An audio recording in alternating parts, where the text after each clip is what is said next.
Nilinaw naman ng abogado ni dating ako Bicol Party List Representative Sal Dico ang ilang mga issue na ibinabato sa dating mambabatas. Si Kate Renya unas sa balita.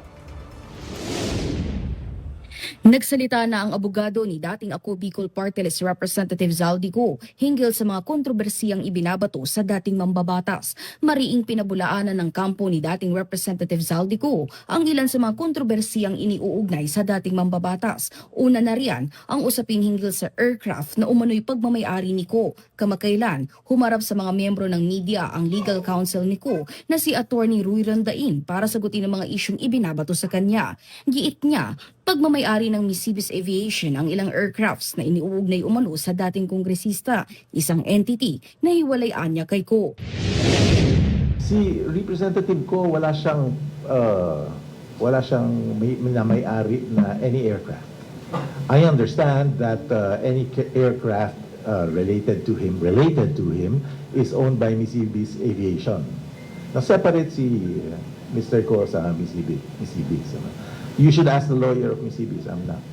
Ayon pa kay Attorney Rondain, hindi na magsusumite ng counter affidavit si dating kongresistang Zaldico. Naniniwala kasi anya ang kanilang kampo na mayroon ng prejudgment o napagpasyahan na ng ombudsman ang kaso laban kay Ko.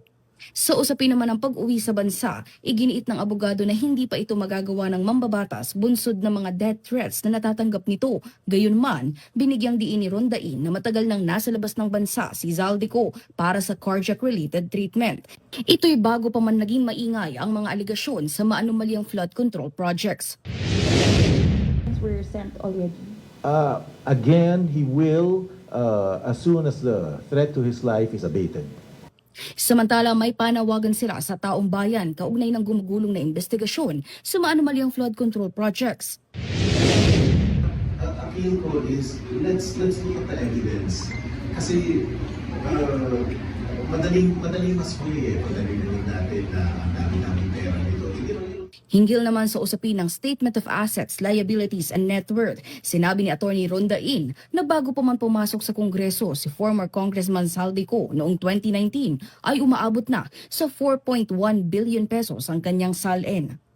Nauuna sa mga balitang totoo at laging bago, Kate Renya, Alauna sa Balita, Congress TV.